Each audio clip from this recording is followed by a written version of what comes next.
kelas dunia yang paling inovatif. Menjadi perusahaan kelas dunia yang paling inovatif dalam bidang cat dan kimia bangunan adalah visi kami. Propan Raya berkomitmen untuk selalu menyediakan produk bernilai tambah tinggi dan menjadi solusi bagi pelanggan kami. Didukung oleh pusat penelitian yang modern, proses quality control yang cermat, fasilitas produksi dengan state-of-the-art technology, satu-satunya di Asia Pasifik yang memproduksi cat ramah lingkungan berbasis air. Propan Raya berkomitmen untuk menjalankan inovasi yang ramah lingkungan dengan terus melakukan konversi produk-produk berbasis solvent menjadi berbasis air dan penerapan manajemen proses pengelolaan limbah hingga menjadi percontohan di kota tempat Propan Raya berdiri. Rangkaian inovasi produk, model bisnis, dan berbagai kegiatan sosial yang terintegrasi dengan strategi bisnis perusahaan telah melahirkan berbagai penghargaan yang menjadi bukti kualitas dan kredibilitas Propan Raya. Propan Raya, berinovasi tanpa henti untuk negeri. Baik, Ibu dan Bapak. Assalamualaikum warahmatullahi wabarakatuh. Selamat pagi, Ibu dan Bapak. Salam sejahtera, Om Swastiastu, Namo Buddhaya, salam kebajikan, salam sehat, dan salam hijau. Mudah-mudahan salam yang panjang ini membuat semangat baru dalam mengikuti acara ini. Selamat datang kepada Ibu dan Bapak pada acara webinar Healthy Landscape Training Series, Health and Well-being in Landscape Design, Modul L0, The Natural and Built Environment, yang diselenggarakan oleh Ikatan Ahli Bangunan Hijau Indonesia dan Ikatan Arsitek Landscape Indonesia. Acara ini juga disponsori oleh Propan, The Pine Specialist, dan didukung oleh Universitas Trisakti. Selamat datang Ketua Umum Ikatan Ahli Bangunan Hijau Indonesia, Bapak Insinyur Bintang A. Nugroho. Selamat datang Ketua Umum Ikatan Arsitek Landscape Indonesia, Bapak Dian Heri Sofyan, ST, MT, IALI, IAI. Selamat datang Ketua Jurusan Arsitektur Universitas Trisakti, Ibu Dr. Insinyur ETR Kridarso, MT. Selamat datang Bapak Insinyur Budi Faisal, MAUD, MLA, PhD, selaku pemateri pada hari ini. Selamat datang Direktur Propan Raya, Bapak Dr. Insinyur Yuwono Imanto, MBA. Dan selamat datang para dosen-dosen dari universitas-universitas yang ber-MOU dengan IABI, Universitas Pradita University Banten, Tanri Abeng University Jakarta Selatan, Trisakti University Jakarta Barat, dan Pradita University Banten. Sebelum kita bersama mengikuti acara webinar ini, ada beberapa peraturan bersama yang mari sama-sama kita ikuti agar pelatihan ini dapat bermanfaat lebih maksimal.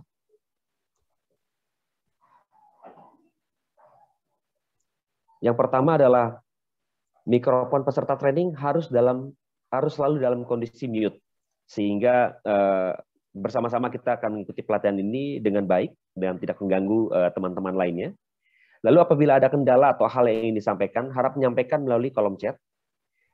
Untuk peserta training yang mendaftar pada modul L1, akan kami bagikan tautan ruang rapatnya, ini terpisah, yang dapat diakses setelah modul L0 selesai. Bagi peserta training yang akan mengikuti modul L1, diwajibkan untuk hadir minimal 75% dari keseluruhan waktu training. Harap mengikuti daftar hadir di setiap modul yang diikuti. Link daftar hadir akan diberikan pada kolom chat. Di akhir modul L1 akan ada 2 ujian, yaitu ujian pertanyaan individu dan soal kasus kelompok. Pembagian kelompok akan disampaikan di akhir materi modul L1. Mohon menyiapkan 2 device, dapat laptop maupun smartphone, untuk mengikuti kuis interaktif, di mana dalam kuis interaktif ini akan tersedia door prize. Jadi kembali saya sampaikan bahwa di akhir acara kita ada kuis interaktif melalui aplikasi Kahoot. Jadi mohon izin saya meminta Ibu dan Bapak untuk mengunduh aplikasi Kahoot tersebut. Jadi Kilo Alpha Hotel Omega Omega Tango atau Kahoot di Play Store atau Apple Store. Silakan login di Kahoot Ibu dan Bapak. Lalu pertanyaan akan kami tampilkan di layar laptop Ibu dan Bapak. Tetapi menjawabnya di aplikasi Kahoot pada ponsel pintar Ibu dan Bapak. Seperti itu. Juga mohon izin saya kurang satu. Jadi selamat datang juga para dosen-dosen dari Universitas UMN, di mana UMN ini adalah salah satu universitas yang ber-MOU dengan IABI. Selamat datang para dosen-dosen. Baik, sebelum kita mulai acara ini, saya mohon kepada Ibu dan Bapak untuk dalam posisi tegak, dan marilah kita mendengarkan lagu Indonesia Raya.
Selanjutnya kita akan mendengarkan sambutan dari Ketua Umum Ikatan Arsitek Lanskap Indonesia, Bapak Dian Heru Sofyan, ST, MP, IALI, IAI.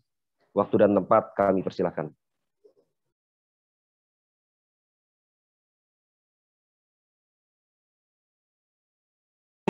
Selamat sore, Assalamualaikum warahmatullahi wabarakatuh. Ketika video ini diputar tentu sedang pagi ya di Indonesia dalam rangka pembukaan acara training series yang diselenggarakan oleh IABI bersama dengan IALI. Tentu acara ini insya Allah akan menjadi sebuah acara yang penting, yang bermanfaat, sangat bermanfaat, dan insya Allah akan membuka wawasan lebih banyak dalam rangka kita sebagai para perencana profesional di bidang penataan lingkungan binaan memanfaatkan setiap kesempatan yang ada untuk selalu mengupdate, berbagi, mengembangkan keilmuan kita terkait dengan penataan lingkungan binaan. Dalam hal ini, terutama terkait dengan ruang luar. Jadi, saatnya sekarang kita menghadapi transisi ya, menghadapi perubahan antara pandemi dengan post-pandemi atau menjadi endemi begitu. Kita sebagai profesional yang bergerak ke bidang desain ruang luar, tentu akan banyak hal baru mungkin ya yang harus kita sikapi, kita pelajari, dan bagaimana itu semua dapat diterjemahkan dalam rancangan ruang-ruang luar yang memenuhi kriteria kesehatan. Kemudian bagaimana ruang luar yang kita desain nantinya akan memberikan kontribusi terhadap kualitas kesehatan lingkungan, memberikan kontribusi terhadap kualitas individu yang berada di lingkungan tersebut. Bagaimana kemudian kita mendesain ruang-ruang luar kita semakin memberikan pengaruh terhadap kesehatan mental. Kalau selama ini kita berasumsi terhadap kesehatan fisik ya, orang berolahraga, beraktivitas dan sebagainya. Tapi ke depan kita harus berpikir bahwa ruang luar itu juga sekaligus merupakan healing space, baik itu healing garden maupun space yang pada umumnya ya. Jadi bagaimana kita bersama-sama dalam kesempatan ini bertukar pikiran, mengembangkan keilmuan kita, mudah-mudahan dapat memberikan kontribusi yang lebih banyak bagi lingkungan binaan kita, bagi alam semesta ini. Terima kasih. Assalamualaikum warahmatullahi wabarakatuh.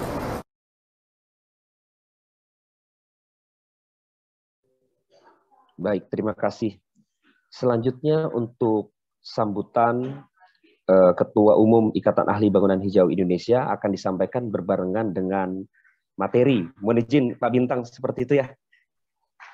Siap. Oke. Terima kasih Pak MC. Baik, terima kasih. Kembali saya mendapatkan ini juga dalam pesan saya ini teman-teman dari dosen-dosen yang berkumpul juga nih Pak, yang kebetulan dari Universitas Pradita, lalu ada Tanri Abeng juga, ada Universitas Trisakti, ada Universitas, lalu ada Universitas Multimedia Nusantara. Jadi ini semua juga berkumpul dan berinteraksi dalam acara ini. Jadi mudah-mudahan acara ini dapat kita jalankan dengan semangat dan sukses pada akhirnya. Baik. Selanjutnya kita akan mulai acara ini. Saya akan menyerahkan kuasa saya kepada Ibu Moderator. Jadi izinkan saya untuk memperkenalkan Ibu Moderator kita. Beliau adalah Dr. Maria Immaculata Ririk Winendari. Beliau adalah S1, S2, S3 di Arsitektur Universitas Gadjah Mada. Beliau adalah lulusan Shelter Design and Development di Lund University. Beliau adalah Kaprodi Magister Arsitektur Universitas Trisakti. Beliau juga adalah divisi training di Ikatan Ahli Bangunan Hijau Indonesia. Beliau juga adalah Sekretaris Asosiasi Doktor Arsitektur dan Perencanaan UGM atau ADAP UGM. Beliau adalah anggota Ikatan Arsitek Indonesia dan beliau adalah anggota Ikatan Ahli Rancang Kota Indonesia atau IARKI. Dan beliau dapat dihubungi di email beliau, yaitu adalah mamaindia.romeoindia@trisakti.ac.id. Tanpa memperlama waktu, izinkan saya untuk menyerahkan kuasa ini kepada beliau. Silakan waktu dan tempat Ibu Riri, saya persilakan. Iya, terima kasih Mas Yakobus. Selamat pagi semuanya peserta training kita kali ini. Nah, sebetulnya ketika pandemi COVID-19 ini mulai merebak di sekitar tahun 2019, kesehatan itu kembali menjadi isu utama dalam keberlanjutan hidup manusia di bumi ini. Nah, hal ini juga sejalan dengan salah satu tujuan Sustainable Development Goals, yaitu Health and Well-being, atau kesehatan dan kesejahteraan. Lalu bagaimana sih peran ahli bangunan hijau di Indonesia menyikapi masalah kesehatan dan kesejahteraan?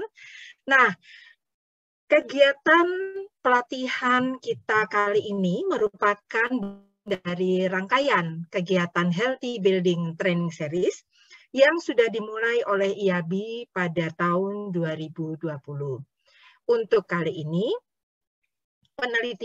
pelatihan itu bertujuan untuk menambah wawasan para ahli bangunan hijau di Indonesia mengenai peran lanskap.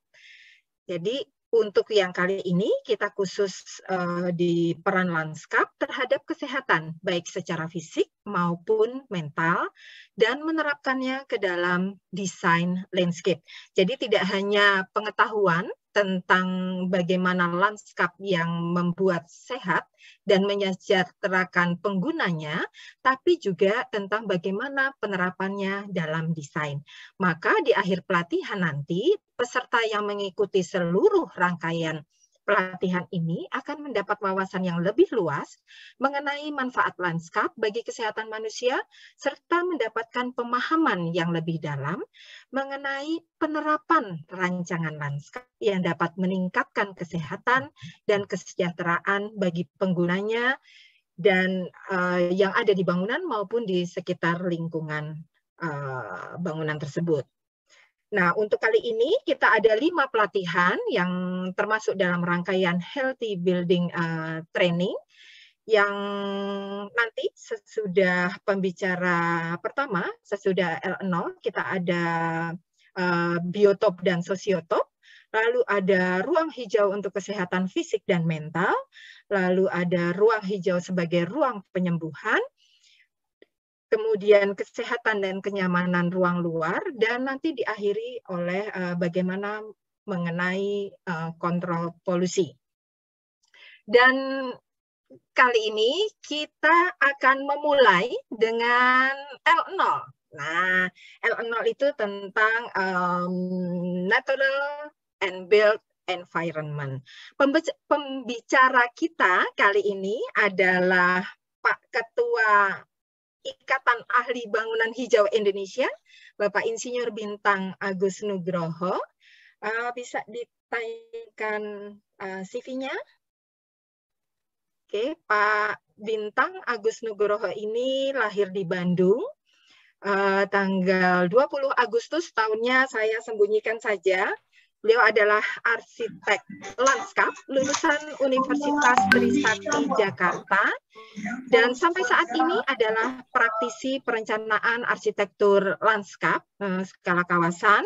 Kemudian beberapa kali menjadi juri sayembara desain kawasan dan area publik, dan terakhir menjadi salah satu juri pada sayembara gagasan desain ibu kota negara baru. Dan Pak Bintang itu pernah menjabat sebagai Ketua Ikatan Arsitek Lanskap Indonesia atau IALI periode tahun 1999 sampai 2003, dan sejak 2019 sampai saat ini menjadi Ketua Ikatan Ahli Bangunan Hijau Indonesia, juga mendirikan dan sebagai Ketua Perdana LSM Populi. Itu adalah LSM yang aktif dalam bidang pendidikan dan praktek peduli lingkungan hidup berbasis lintas iman. Dan Pak Bintang adalah core founder Green Building Council Indonesia, juga pengajar pada training GE dan GP di GBCI, juga asesor pada program sertifikasi bangunan hijau oleh GBCI. Dan kali ini Pak Bintang akan menjelaskan, memaparkan mengenai harmoni dan healthy landscape, ya, tentang prinsip-prinsip dasar dari lingkungan binaan di sepanjang siklus hidup, kemudian nanti bagaimana aplikasi strategi desain landscape yang menciptakan keharmonisan antara alam dan lingkungan binaan, kemudian ini tadi ya, pengaplikasian. Dan nanti sesudah pemaparan dan dari Pak Bintang ya, akan ada pertanyaan yang nantinya pertanyaan itu melalui Kahoot ya, melalui kuis, nanti 3 peserta yang beruntung akan mendapatkan voucher dari IABDI. Oke, kita lanjut dengan Pak Bintang. Silahkan Pak Bintang untuk memulai paparannya. Baik, terima kasih Bu Ririk untuk kesempatannya, yang diberikan kepada saya. Selamat pagi, Bapak Ibu sekalian. Apakah presentasi saya sudah nampak? Ya. Sudah nampak, Mbak? Sudah, Pak. Jelas, Pak. Oke. Sudah jelas. Mantap. Oke. Baik. Selamat pagi semuanya, para peserta dan para pembicara. Ada Pak Budi ini. Wah, ini adalah partner saya yang sangat setia untuk banyak presentasi-presentasi yang bertubi-tubi akhir-akhir ini. Wah, terima kasih Pak Budi sudah bersedia hadir, dan juga tentu saja kepada semua teman yang saya tidak bisa sebutkan satu persatu, tapi saya mau meyakinkan Anda bahwa Anda sudah memilih suatu program yang tepat hari ini, meluangkan waktu, berkonsentrasi untuk kita belajar mengenai health and well-being in landscape design. Ya, ini suatu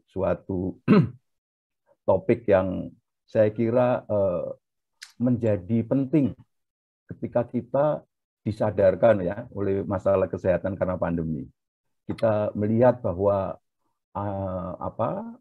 beberapa catatan perlu kita berikan, beberapa nilai-nilai belajar harus kita angkat dari peristiwa pandemi ini supaya kita memang bisa menuju masa depan dengan lebih sehat, supaya ini betul menjadi hikmah bagi kita, tidak lewat begitu saja dengan ratapan-ratapan saja, tetapi juga kita bisa melihat sebuah hikmah di dalam peristiwa pandemi ini. Baik, saya mau melihat sebentar teman-teman yang sudah bergabung di sini, kebanyakan sih videonya off gitu ya. Sehingga saya sebetulnya mau memulai ini dengan mengajak Anda semua untuk tersenyum. Silahkan lihat ke kamera dan senyum. Ayo senyum, lambaikan tangan, buktikan bahwa Anda memang siap untuk belajar dengan semangat gitu ya. Oke, terima kasih, terima kasih. Yang dada-dada kelihatannya baru panitia saja. Oke. Baik. Hari ini kita akan belajar tentang itu dan saya akan memulai, ini rangkaiannya sangat menarik kalau Anda lihat, dengan saya L0, disebut L0 itu karena ini hanya ngomporin saja, memberi semangat kepada Anda, tapi sebetulnya dagingnya itu ada di nanti Pak Budi, kemudian itu di L1, L2 nanti ada dokter spesialis jiwa. Wah, ini juga pasti Anda menunggu-nunggu. Hadir, Pak. Sebentar. Ini silakan di pin Ibu Bu Ria ini, Dokter Ria nih, gitu ya. Oke, selamat datang Mbak, terima kasih. Kemudian ada Bu Murni. Bu Murni juga nanti minggu depan, Bu Murni akan hadir nanti minggu depan. Sekarang beliau ada di Kediri. Beliau landscape arsitek praktis yang sedang mencari berburu sumber-sumber material tanaman di Kediri. Ini salah satu pusat di nasional kita, memang di sana salah satu pusatnya. Kemudian juga minggu depannya lagi, yaitu ada Bu Inafona ya. Beliau adalah dosen dari Trisakti. Ini bicara tentang outdoor comfort. Dan kemudian ada Pak Dr. Nizar dari IPB yang nanti akan menutup dengan tentang pollution control ya, air pollution control. Oke. Kira-kira itu kalau Anda lihat dari pertama hari ini sampai terakhir nanti, kita akan melihat suatu rangkaian yang kita susun begitu menarik dan lengkap. Sayang kalau Anda hanya ngambil sepotong-sepotong. Jadi silakan nanti ikutan semuanya supaya Anda lengkap. Memang pada acara kita ini nanti ada diskusi kelompok, ada presentasi, tapi itu memang bagian dari training yang kita harapkan membuat Anda lebih aktif, tidak hanya menjadi pendengar saja, kurang lebih begitu ya. Oke, terima kasih. Izinkan saya memulai, waktu saya hanya sedikit, oke, terima kasih. Saya akan bicara tentang design for harmony between the natural and built environment. The natural environment and built environment. Jadi kedua-duanya memang sebuah lingkungan hidup bagi kita. Baik yang alam maupun yang sudah terbangun, artinya dengan man-made gitu ya. Itu kita akan melihat harmoninya bagaimana supaya tujuan-tujuan kita tentang health and well-being itu tercapai. Saya mau mengintroduksi gambar ini sebetulnya. Kalau kita lihat perkembangan evolusi manusia, itu dari kiri ke kanan ya, manusia Homo sapiens itu dulu juga disebut Homo erectus karena berjalan tegak, insan yang berjalan tegak gitu ya, Homo erectus. Semakin tegak, ternyata berbanding terbalik dengan kesuburan alam yang digambarkan oleh oleh tanaman itu, pohon-pohon itu di bawahnya. Posisi atas bawah saja sudah menunjukkan bagaimana sebetulnya kita ini bersikap terhadap alam ya, dominasi kita memang lebih kuat gitu. Sehingga kalau manusia versus alam itu dari gambar ini sebetulnya lebih menunjukkan rivalitas daripada harmoni gitu. Kenapa? Karena manusia memang lebih dominan ya. Rivalitas itu dimenangkan oleh manusia gitu. Tetapi alam punya caranya sendiri untuk menunjukkan keterinjakannya. Kalau dia diperlakukan dengan tidak semestinya, dia juga menunjukkan perlawanan. Sehingga hari ini kita akan melihat tentang potensi-potensi harmoninya. Apa yang bisa kita lihat harmoninya? Harmoni itu datangnya juga dari manusia. Manusia yang mengambil prakarsa untuk melakukan harmonisasi antara alam dengan dirinya, dengan kebudayaannya, dengan peradabannya. Itu karena manusia yang memang tadi sapiens, berpikir. melebihi dari semua insan lainnya gitu. Maka kalau prakarsa ini macet, maka berlangsung teruslah ketidakharmonisan itu. Rivalitas bahkan penjajahan dan dominasi akan berjalan terus. Maka pada hari ini kita digugah, diingatkan bahwa kita harus mengambil bagian untuk berprakarsa, untuk mengambil langkah-langkah harmonisasi tadi. Baik, World Green Building Council atau sebelum itu, kita di dunia sudah mengenal tentang SDGs ya, Sustainable Development Goals.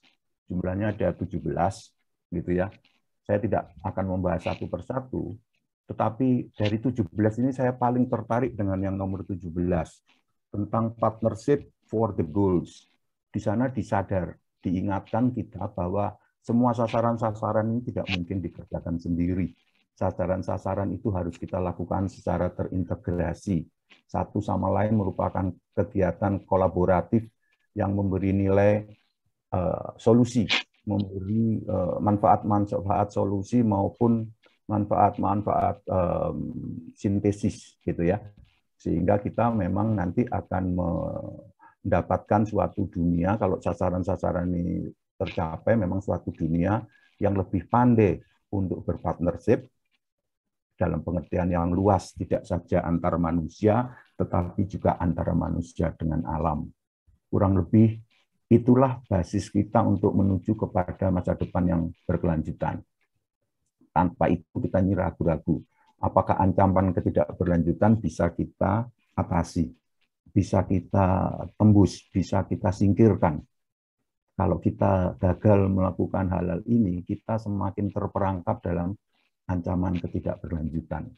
Baik, kita sekarang akan mengambil langkah-langkah yang bisa kita lakukan dalam skala global yang besar dengan beraneka sasaran ini, 16 sasaran ini, gitu ya.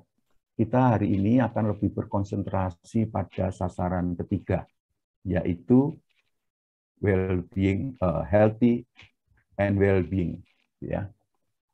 Oke. Good health and well-being itu nomor 3, ya. Untuk itu yang akan kita elaborate pada hari ini, dan itu kita akan mengikuti arahan dan panduan yang sudah dilakukan oleh World Green Building Council. Nah, hari ini kita akan melihat bahwa meskipun namanya green building, tetapi kita hari ini akan melihat batas-batas tembok bangunan itu diperluas menjadi built environment. Jadi kita akan berpikir lebih beyond daripada konsep selama ini. Kalau kita ngomong bangunan itu batasnya adalah tembok, kemudian dinding-dindingnya, kemudian sudah mulai meluas ke arah pagar, gitu ya. Hari ini kita menembus pagar. Kita akan melihat suatu kolaborasi, suatu harmoni yang lebih luas antara bangunan dengan kawasannya secara lebih luas, gitu ya. Baik.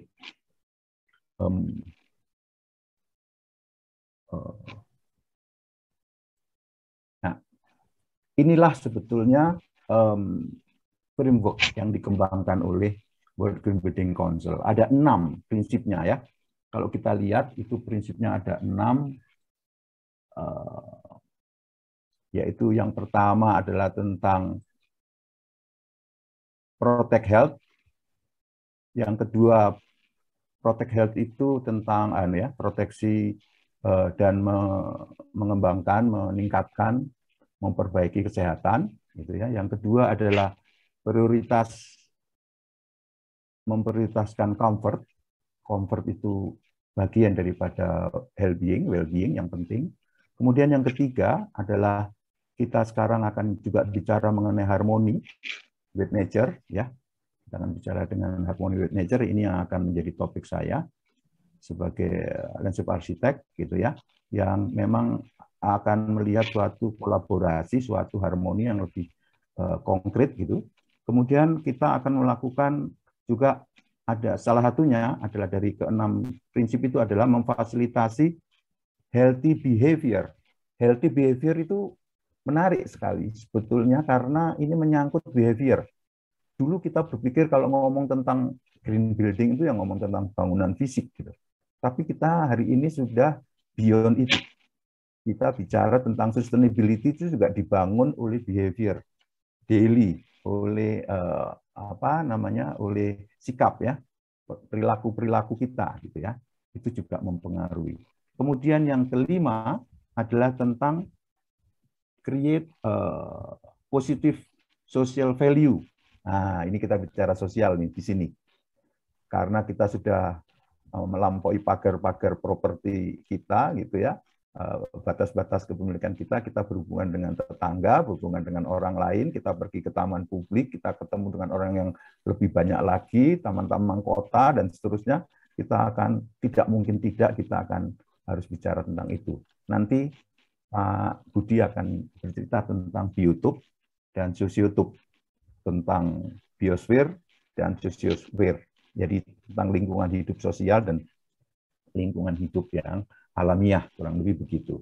Baru yang keenam, saya kira ini penting sekali, yang keenam ini kita akan bicara mengenai take climate action. Kita perlu sungguh-sungguh nyata melakukan aksi untuk melawan pemanasan global. Misalnya begitu. Kalau tidak, kita akan seperti sudah terjadi sekarang, kita mengalami banyak sekali masalah-masalah terkait dengan pemanasan global dan perubahan iklim itu. Maka ini kita membutuhkan aksi-aksi. Nah, inilah semua kerangka dari World Green Building Council mengenai health and well-being, kesehatan dan kesejahteraan. Nah, kalau kita kaitkan tentang yang tadi, tentang SDGs, 17 SDGs dengan keenam ini, maka kita melihat suatu koneksi, suatu interrelasi yang sangat kuat, itu misalnya di nomor 3. Ini pada semua aspeknya ada. Nomor 3 itu adalah mengenai good health and well-being. Ini yang hijau ini ya, yang hijau ini. Good health and well-being ini, nomor hijau ini. Ini lengkap ini, semuanya ada di sana. Nah ini, sehingga kita sekarang sebetulnya memang bicara tentang sesuatu topik yang sangat erat hubungannya dengan multi-linkage gitu ya, dari berbagai macam sasaran maupun dari prinsip-prinsip dari SDG, dari World Green Building Council tadi mengenai health and well-being framework. Ya, oke. Jadi kita hari ini akan bicara itu. Nah, sebetulnya kalau kita menukik sebentar ke arah praktis ya, ke arah nanti penerapannya, sebetulnya yang kita lakukan itu apa sih di antara berbagai climate action di dalam isu-isu yang kita sering dengar itu bagaimana sih hubungannya? Tadi kita sudah mendengar climate action, sebelah kiri ya, climate action. Kemudian kita juga sedang membahas tentang health and well-being. Nah, itu bagaimana sekarang nanti hubungannya dengan resources and circularity. Sebetulnya ini ya, ini membantu kita untuk memahami suatu cradle to cradle, suatu kaitan yang terus-menerus, melingkar terus-menerus, sustain ya, dari kegiatan-kegiatan ini satu sama lain memberi energi sehingga ini membuat suatu proses yang tidak berkesudahan gitu ya, infinity gitu. Nah, kita lihat kalau di pertama itu tentang climate action itu isunya adalah melakukan total upaya dekarbonisasi dari semua lingkungan binaan. Lingkungan binaan itu adalah built environment. Jadi kita ini sekarang harus melakukan semua total upaya dekarbonisasi. Dekarbonisasi itu adalah meniadakan emisi karbon. Itu ya, kita lakukan di semua tingkatan. Nah, ketika sampai ke lingkaran yang kedua, health and well-being, itu kita bicara tentang suatu lingkungan binaan yang menyediakan bangunan-bangunan. Jadi di dalamnya itu ada bangunan-bangunan, kawasan-kawasan, dan kota-kota yang sehat, berkeadilan dan berketahanan, gitu ya. Health, just, and resilient, gitu ya. Ini pada tingkatan itu, pada tingkatan lingkungan binaan yang menengah ini, yaitu bangunan-bangunan, kawasan-kawasan, dan kota-kota. Nah, untuk itu, maka kita harus melakukan suatu pengelolaan sumber-sumber daya secara sirkuler. Sekarang kita terbiasa dengan kata-kata ini, yang artinya bahwa lingkungan binaan kita itu mendukung pembaruan sumber-sumber daya.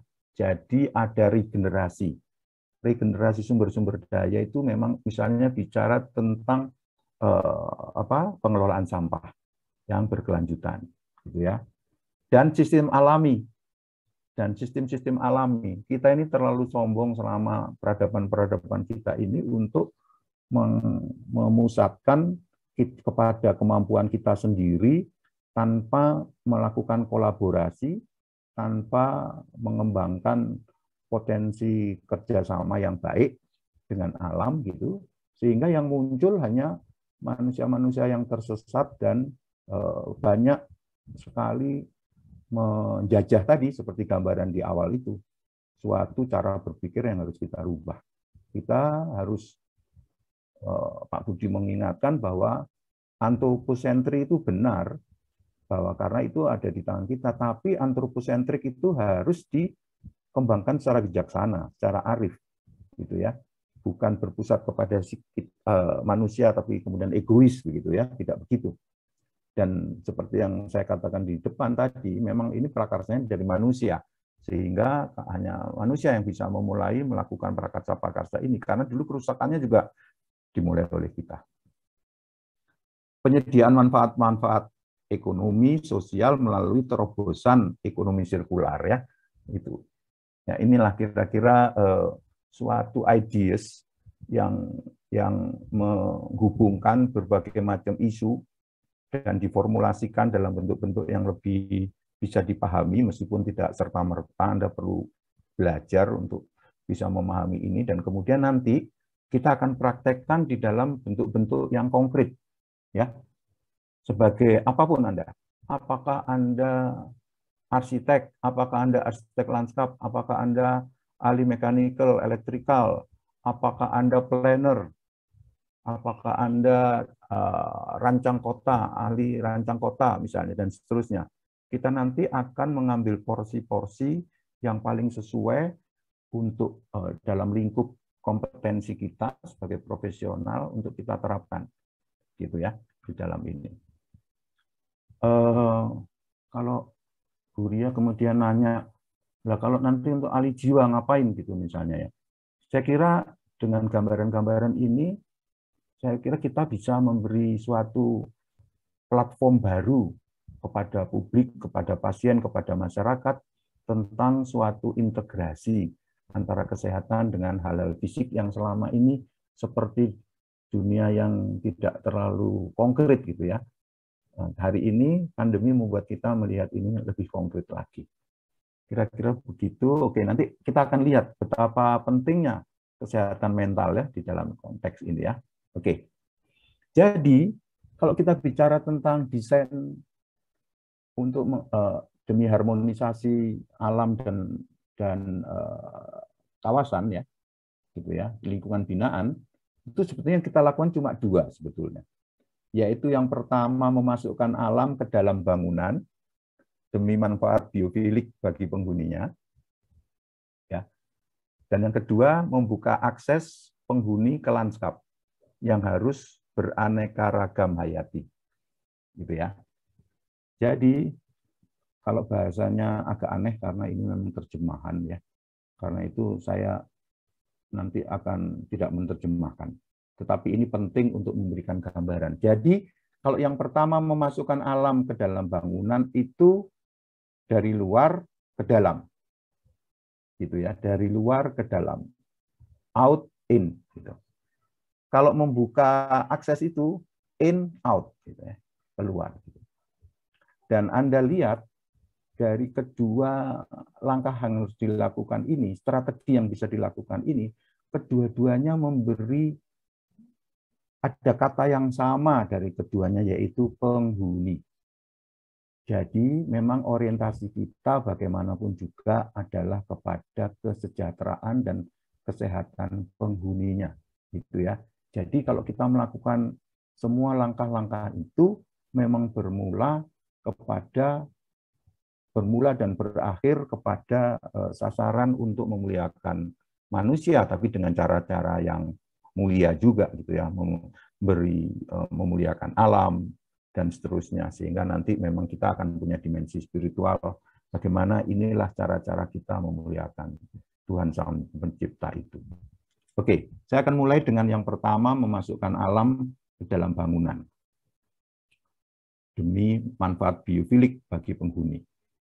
Kenyataannya ya, nanti pada tahun 2050 itu sebagian besar orang akan hidup di kawasan perkotaan.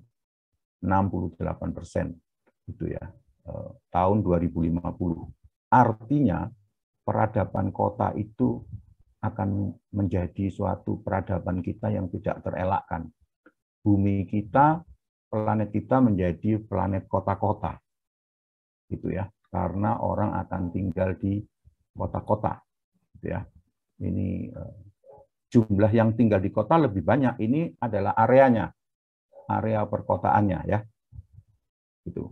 Kemudian dengan urbanisasi yang lanjut itu, manusia itu semakin berjarak terhadap alam. Kita ini semakin berjarak. Tentu saja karena untuk memenuhi populasi, memenuhi suatu deret hitung pertumbuhan dan kebutuhan-kebutuhannya dan seterusnya, termasuk juga pertumbuhan bangunan yang diperlukan, itu memang membuat kita semakin berjarak dengan alam. Ini adalah suatu kekhawatiran yang membuat kita perlu menyiasatinya. Mari kita lihat lebih lanjut.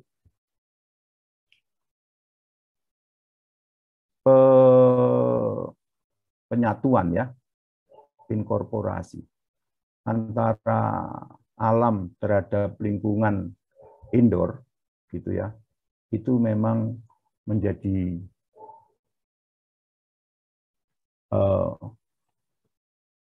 yang disebut sebagai biophilic design. Itu memang menghubungkan orang dengan alam baik di dalam maupun di luar ruangan, gitu ya. Jadi ini memang kita penting untuk menggabungkan ini. Tahun 2005 di Amerika ada sebuah buku yang judulnya The Last Child in the Wood, anak terakhir yang ada di hutan, gitu ya. Itu bercerita bahwa anak-anak kita itu sekarang itu makin jauh, makin kurang waktunya untuk bermain di luar ruangan. Gitu. Dulu kita ini dikuasai, apalagi anak-anak di Indonesia yang ruang luarnya juga nggak ada, gitu ya, terbatas gitu. Di kampung-kampung itu mereka bermain sepak bola di gang, gitu. Itu sehingga menjadi absurd kalau kita ingin punya kesebelasan yang bisa ikut Piala Dunia, gitu kan, aneh sekali kalau keadaannya seperti itu ya kan sebetulnya. Oke, itu tentang itu. Nah, jadi itu sindromanya disebut di Amerika oleh pengarang buku itu disebut sebagai nature deficit disorder, kelainan karena tuna alam, gitu ya, kelainan karena tuna alam, kurang itu. Apa yang tidak berkembang? Yang paling gampang itu adalah body smart-nya tidak berkembang. Orang-orang ini tidak terampil dengan badannya karena kok di luar itu orang pasti main di luar itu pasti menggerakkan seluruh badannya. Berbeda kalau orang cuma main game di depan PlayStation gitu, mereka cuma mencet-mencetin jari-jarinya gitu kan. Gitu. Tapi kalau di luar ruangan mereka akan akibatnya body smart, kecerdasan tubuhnya itu terlatih. Gitu. Kalau nanti baris berbaris gitu mereka bisa lurus, nggak belok-belok gitu ya misalnya ya. Kalau nanti olahraga mereka terampil sehingga Asian Games atau itu kita bisa punya prestasi lebih tinggi seandainya kita punya tempat seperti itu. Atau satu lagi keterampilan menari gitu misalnya ya, kita pasti tidak akan sehebat orang-orang tua kita dulu yang punya banyak ruang terbuka untuk mereka tidak menjadi disorder, tidak mengalami kelainan gitu ya. Oke, karena itu diperkenalkanlah biophilic design yang dipahami, yang bisa digunakan untuk mengurangi stres, meningkatkan kreativitas, mencerahkan pikiran, meningkatkan kesejahteraan kita, bahkan bisa memprogres healing ya, bisa menyembuhkan gitu ya. Ada di ruang ya, pimpinan. Oke, kita lanjutkan ya. Oke. Sehubungan dengan kurangnya daya tarik atau tarik-menarik antara manusia dengan alam itu, maka interaksi dengan alam itu dan sekitar bangunan itu diperlukan untuk meningkatkan sense of well-being by addressing our innate psychological need to be part of the natural world. Jadi nanti cita rasa kita, perasaan kita itu akan berkembang kalau kita itu menciptakan keterhubungan itu, interaksi itu, sehingga secara psikologis kita itu bisa merasa menjadi bagian dari alam. Superioritas kita selama ini kan melihat kita ini bukan bagian dari alam gitu. Karena alam itu seringkali hanya dianggap sebagai menimbulkan gangguan, dan peradaban kita itu diisi dengan banyak kegiatan untuk berlindung dari alam.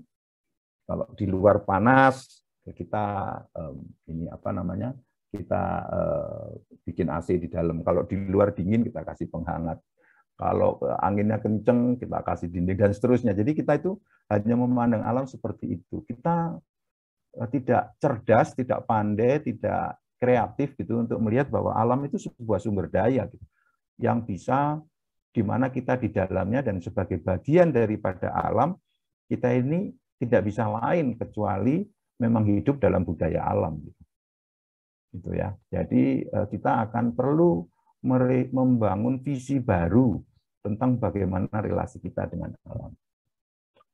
Nah, benefit daripada kawasan binaan itu, lingkungan binaan itu, yang bisa kita capai kalau kita melakukan koneksi dengan alam itu, yang pertama itu ini. Pada commercial building atau office, produktivitasnya itu bisa meningkat sampai 8%. Kemudian well-being bisa meningkat sampai 13%, gitu ya. Dan beberapa laporan juga menunjukkan bahwa meningkatkan kreativitas, untuk kantor-kantor itu mengurangi absensi, gitu ya. Dan menambah kehadiran sebetulnya gitu ya. Oke, itu di bangunan office.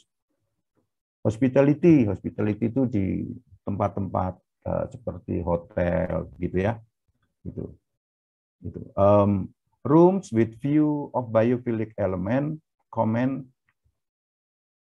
23% higher value. Artinya kalau kita itu sekarang tuh di hotel-hotel itu ya, pemandangan ke arah pantai gitu itu bisa lebih mahal daripada pemandangan kamar yang menghadap ke jalan raya gitu misalnya gitu. Jadi memang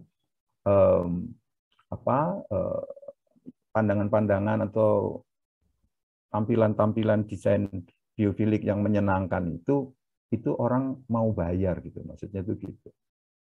Di bidang pendidikan, ini improvement in learning itu bisa meningkat 25%. Jadi bisa belajar lebih dengan hasil yang lebih baik gitu.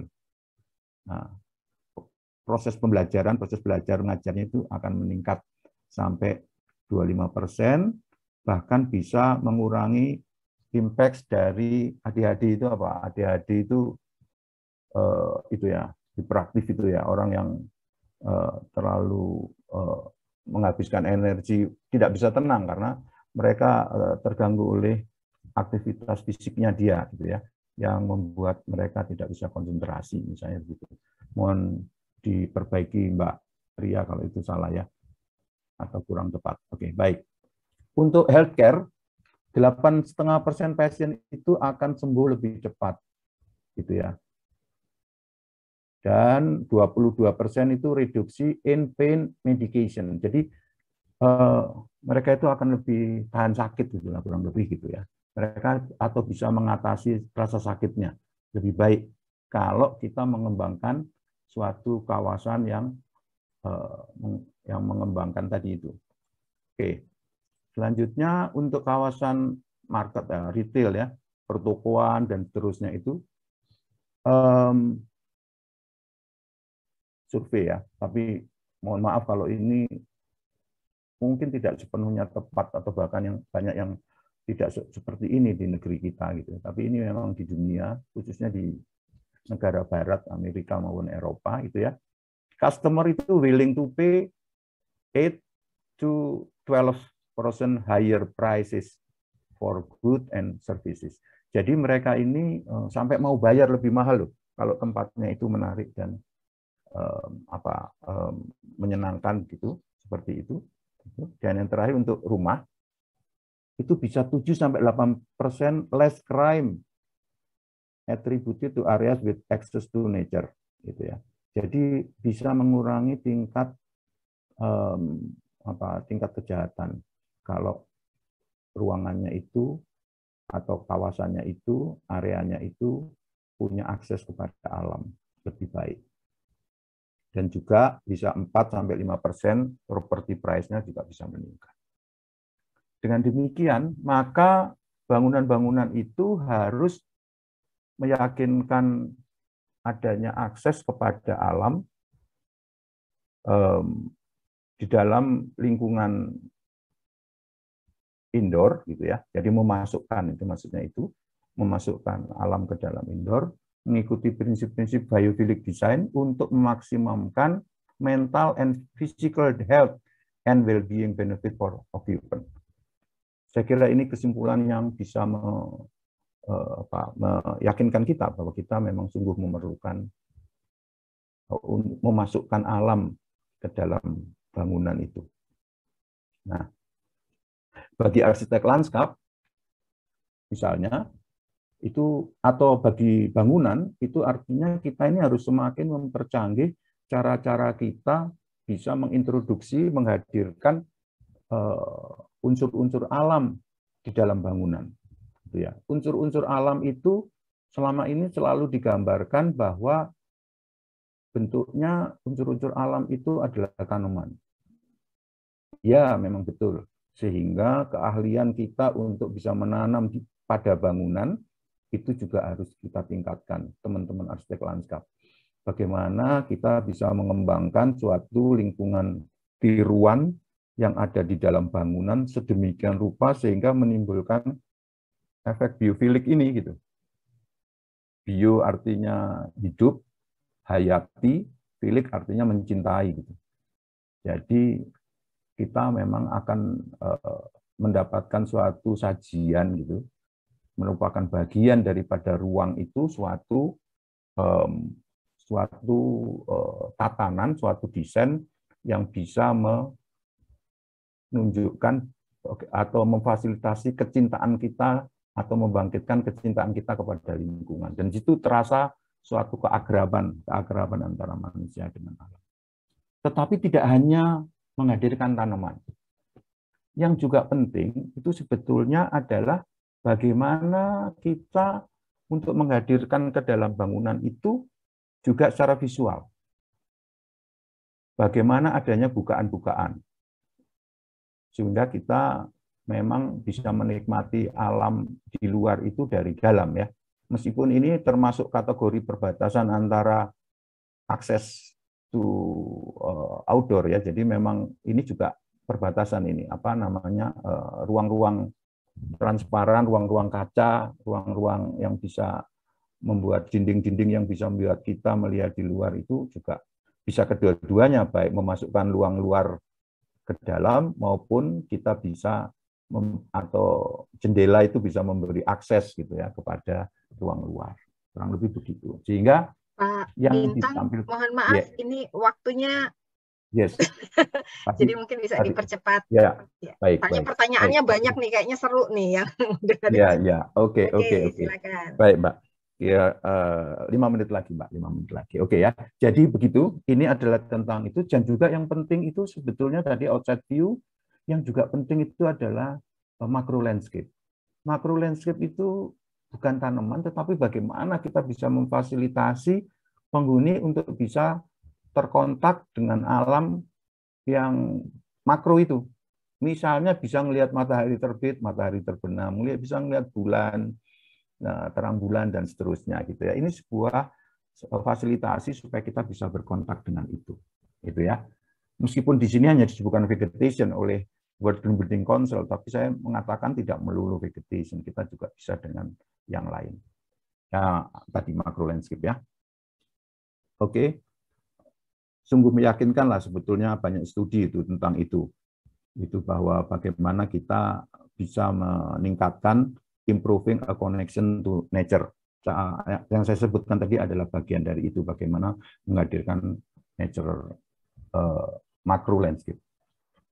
Biophilic design guidance itu meliputi yang pertama adalah ini, oke ya, incorporation nature through environmental elements, lighting dan seterusnya. Nanti Anda bisa pelajari ini sangat mudah. Kemudian consideration of sound isolation, gitu ya. Bagaimana kita itu memprotek dari kebisingan-kebisingan di luar. Kemudian bagaimana human interaction with nature yang tadi, opportunity untuk itu. Kemudian incorporation of nature patterns and natural material in design. Bagaimana ya kita menghadirkan material-material maupun pola-pola yang alamiah ke dalam desain kita. Ini nanti detailnya tentu bisa Anda kembangkan, tapi prinsip-prinsipnya seperti ini. Dengan demikian, maka biophilic design pattern itu multi fleksibel dan replicable. Jadi memang untuk tadi yang penting itu sebetulnya ini nih, strategies for enhancing the user experience. Penting sekali kita itu sekarang mendalami pengalaman yang terjadi pada penikmat, terjadi pada penghuni, terjadi pada pemakai. Itu seperti apa itu? Nah, itu kita harus, apakah itu memang akan meningkatkan rasa-rasa, efek-efek mental, spiritual, kemudian tadi juga memberi dampak fisik, kesehatan, dan seterusnya, itu harus kita dalami. Consideration of locally appropriate design. Jadi setiap tempat tentu punya standarnya yang masing-masing. Oke, itu adalah tentang yang pertama ya. Yang kedua adalah membuka akses penghuni ke lanskap yang harus beraneka-ragaman hayati. Gitu. Oke, faktanya itu adalah cukup banyak hal yang menunjukkan bahwa dampak positif antara green space dan biodiversity. Kita sekarang menginjak kepada biodiversity, keanekaragaman itu, baik untuk yang memberi manfaat baik kepada kesehatan orangnya maupun kesehatan dan well-being maupun kepada kualitas ruang kotanya. Ini biodiversity contribute to the livability of our urban space.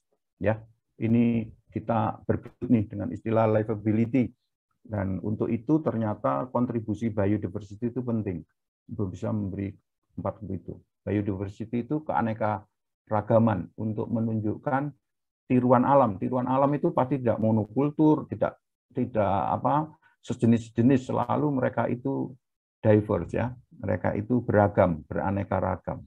Nah, ini yang akan kita tampilkan. Oke, terus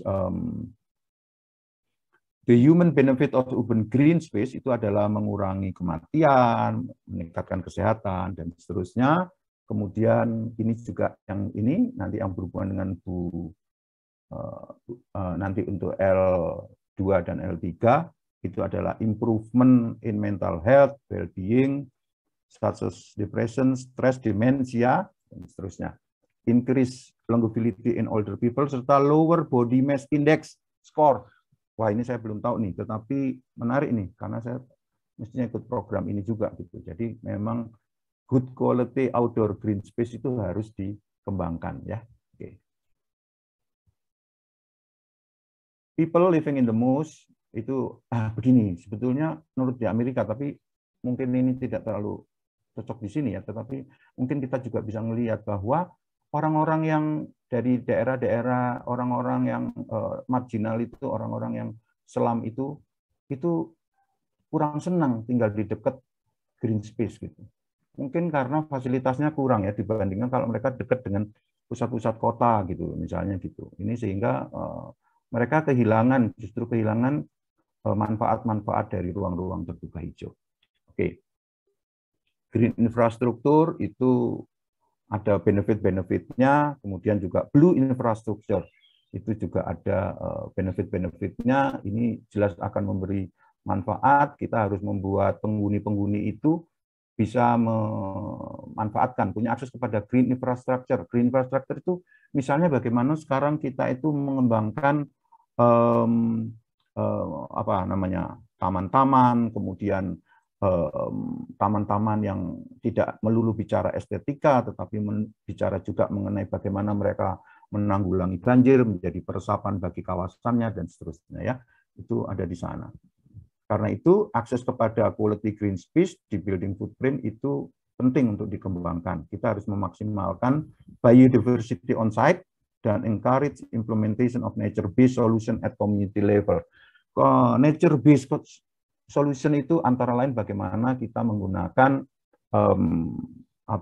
energi surya, itu bagian daripada itu. Solusi-solusi energi kita itu bisa digantikan dengan yang terbarukan dengan mengoptimalkan alam ya. Baik, implementation of green infrastructure in green design, in building design, such as share landscape, courtyard, and or ground, particularly in area social economic deprivation. Jadi begini nih, sebetulnya kalau kita lihat di Bandung itu, dulu itu jalan-jalan utamanya yang di Bandung oleh Belanda itu, ruang-ruang publiknya itu di-share menjadi ruang semi publik, karena di halaman-halaman itu tersedia pohon-pohon besar yang sangat menyamankan pengguna jalan, padahal itu adanya di dalam kawasan privat, bukan di kawasan publik. Nah, ini bagian daripada strategi kita melakukan itu sebetulnya gitu ya. Gitu. Oke. Baik, incorporate endemic ecological planting ya. Endemic itu sumber-sumber asli dari setempat ya, meskipun itu diintroduce beberapa puluh atau beberapa ratus tahun yang lalu, datangnya dari luar, tapi sudah menjadi endemik ketika dia digunakan banyak orang dan memberi manfaat. Kemudian incorporate ponds, waterways, and wetland. Bagaimana ini kita kembangkan supaya memberi manfaat kepada kita.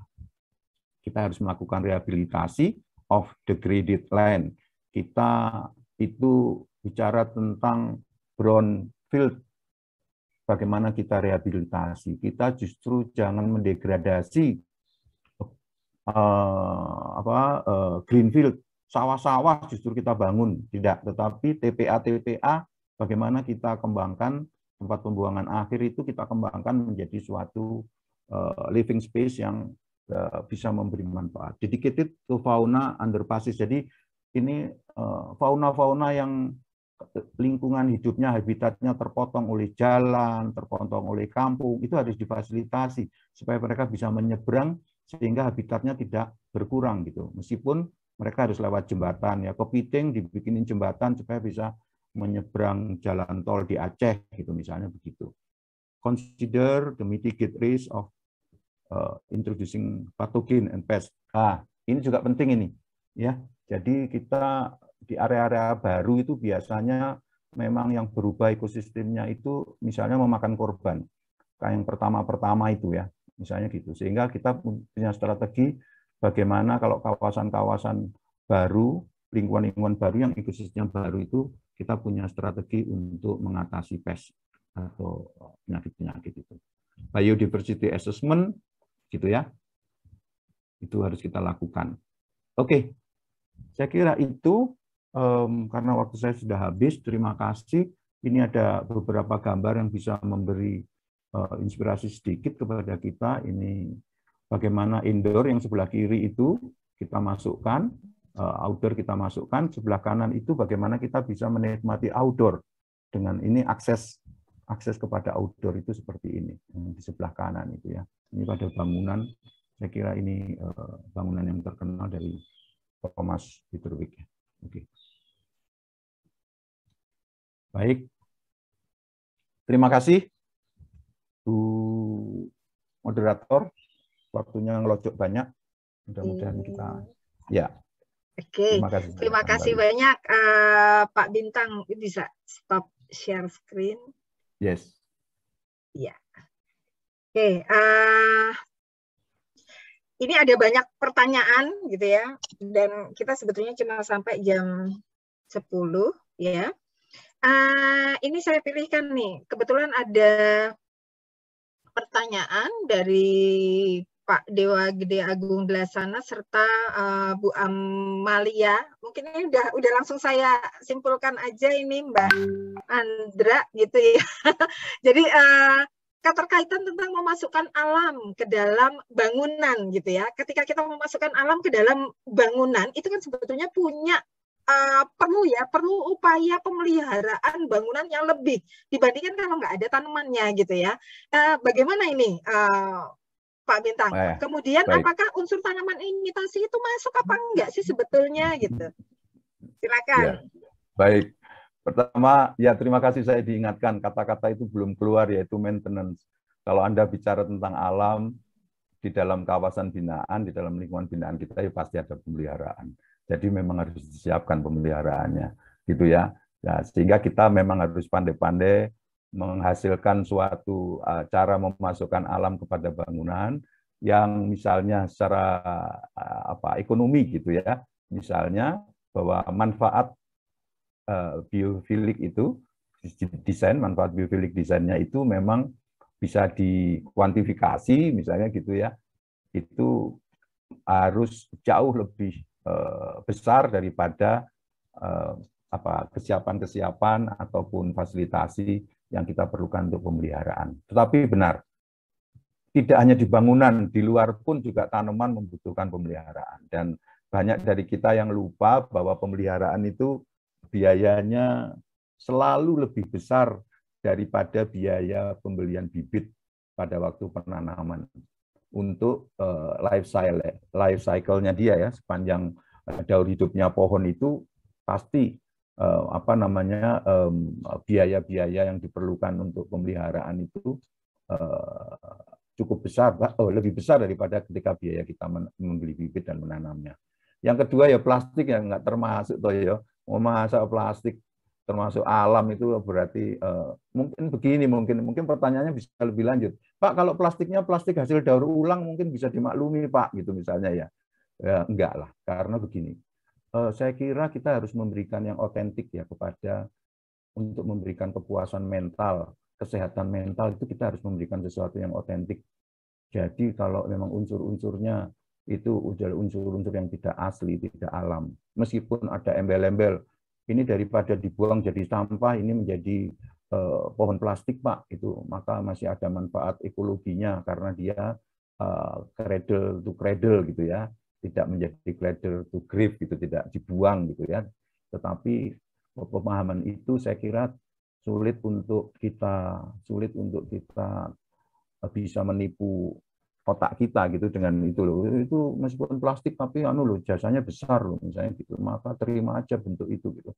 Saya kira kita masih perlu rekayasa pemikiran kita ya. Oke, silakan Mbak. Ya, jadi pada intinya sih memang biaya pemeliharaan pasti akan lebih besar ya Pak Bintang ya, yes. Tapi yes. Hasilnya pasti akan jauh lebih baik ya dibandingkan ketika kita tidak memasukkan unsur alam ke dalam bangunan ya.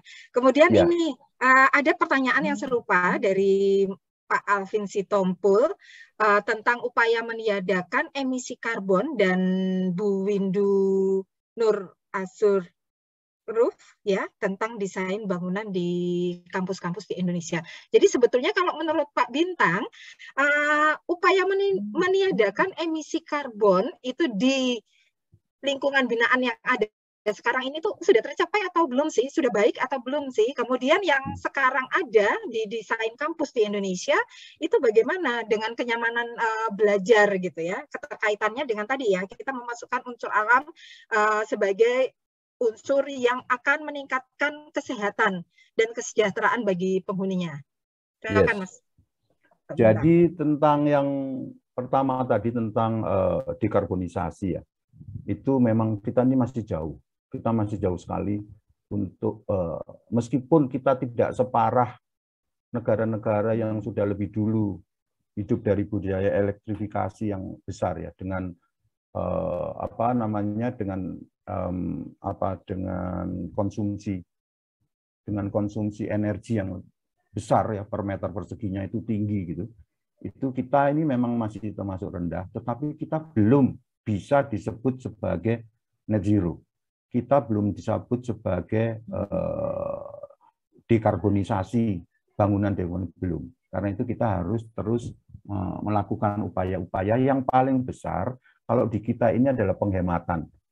Jadi kita itu sekarang hanya perilakunya berubah, bagaimana kita menghemat listrik, itu bisa lebih dari 50% itu kita bisa menurunkan konsumsi energi kita, misalnya gitu. Jadi perilaku.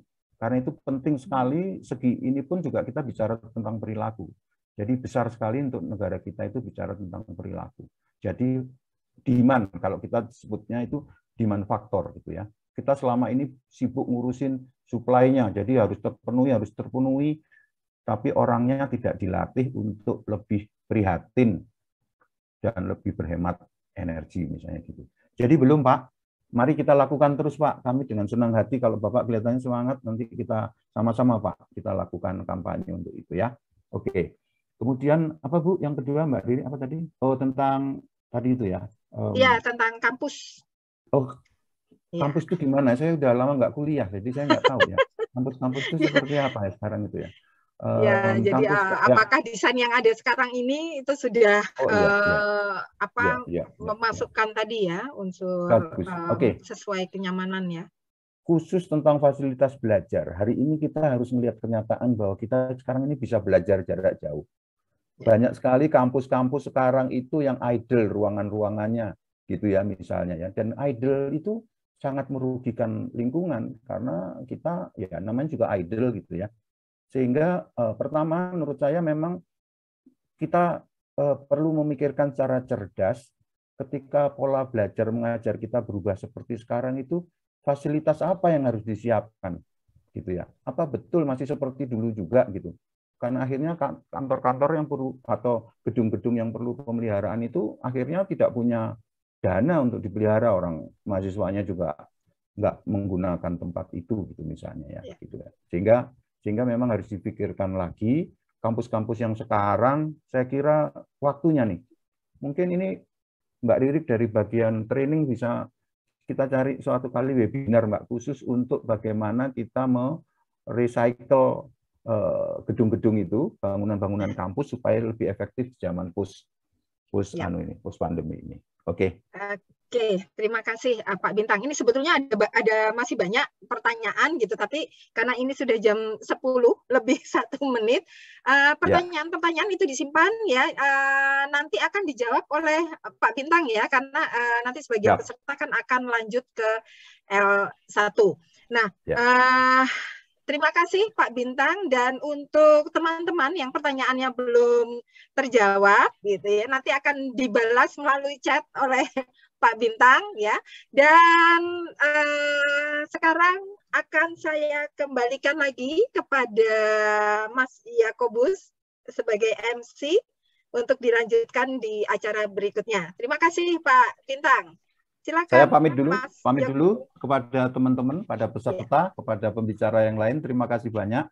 Mohon maaf kalau ada kekurangan, tapi saya bilang kepada Anda stay tune ya. Tetap ada di sini sampai hari L5 ya, supaya kita bisa mendapatkan menggali banyak pelajaran dari training kita ini. Terima kasih. Terima kasih Pak Bintang. Nanti yang jawab pertanyaan siapa Pak? Kalau Bapaknya nggak ada. Oh, saya masih di sini, saya masih Oh, masih. mengikuti Pak Yu. Oh, itu Pak Yu. Selamat Pak Yu. Tadi baru lihat. Yang menyimak loh ini dari pagi. Ya Pak Yu. Mas Makasih Pak Yu. Yakobus, silakan. Baik. Mas Yakobus. Siap, terima kasih Ibu Riri, terima kasih. Baik, terima kasih juga Pak Bintang atas materinya. Saya pikir luar biasa sekali sih. Saya ingat bahwa yang seperti Pak Bintang bilang tadi kan Homo erectus itu ya, kan itu kan berevolusi jadi Homo sapiens kan, manusia sekarang gitu. Jadi memang menunjukkan bahwa pertambahan manusia ini ternyata berbanding terbalik dengan kehayatian alam gitu. Jadi saya pikir ini adalah seni menyeimbangkan gitu kali ya, the art of balancing dari triple bottom line antara ekonomi, lingkungan, dan sosial. Saya pikir itu menarik sekali. Terima kasih Pak Bintang.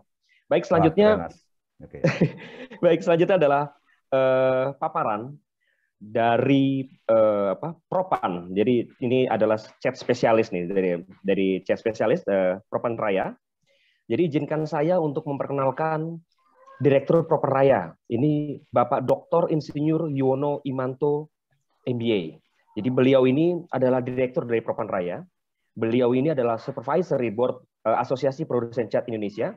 Beliau member of Indonesia Strategic Management Society. Beliau adalah Associate Faculty Member dari Business School. Beliau adalah Advisory Board Program Study Arsitektur SAPPK ITB. Nah, kalau kita bicara edukasi beliau adalah sarjana teknik sipil dari Universitas Parahyangan. Beliau adalah Magister Management dari IPMI Business School. Beliau juga mengambil Master Business Administration atau MBA di Monash University Australia. Beliau juga mengambil gelar doktoralnya PhD di Strategic Management Fakultas Ekonomi dan Bisnis Universitas Indonesia. Beliau juga adalah Certified Professional Marketer atau CPM Asia Pasifik. Beliau adalah Certified Strategic Executive Professional atau CSEP GML. Beliau juga adalah Green Associate dari Green Building Council Indonesia. Dan beliau adalah Entrepreneurship in Emerging Economies dari Harvard Business School. Dan yang terakhir yang saya pikir sangat menarik adalah beliau adalah pengarang buku dari Collaborative Innovation. Ini luar biasa. Jadi tanpa memperlama waktu, mohon izin kepada Bapak Dr. Insinyur Yuwono Imanto MBA untuk segera memberikan insight kepada kami, Pak. Waktu dan tempat kami persilakan, silakan, Pak. Ya, terima kasih Pak Yakobus. Selamat pagi semuanya. Saya hari ini sebetulnya tidak siap presentasi, hanya ingin mensupport, mendukung kegiatan Trisakti ya, karena saya tercatat sebagai mahasiswa semester akhir Trisakti ini. Bu Riri kaprodi saya, terima kasih Bu Riri, sukses acaranya. Kemudian juga ada Pak Bintang, ini guru saya waktu ikut Green Associate tahun 2012. Pak Budi Faisal, sempat ketemu bertukar buku dengan buku mengenal landscape arsitektur Nusantara ya Pak Budi, dan dengan buku-buku desain arsitektur Nusantaranya Propan. Lalu juga ingin menyapa juga ada Bu Tur Hikmah kalau nggak salah hadir juga. Ada Prof. Dedes, wah ini yang penting, ini pembimbing tesis saya ini. Kemudian ada Bu Eti, Kajur Arsitektur, dan juga ada Pak Bunto, ada Pak Iwan gitu sih. Cuman karena diberi waktu 10 menit ya udahlah, saya pakai aja. Nanti 10 menitnya dihitung dari saya screen sharing ya, Bu Riri sama Pak Moderator ya. Saya izin screen sharing ya. Ini saya presentasinya mudah-mudahan tidak terkait dengan landscape langsung, tetapi ya ada kaitan dengan green lah.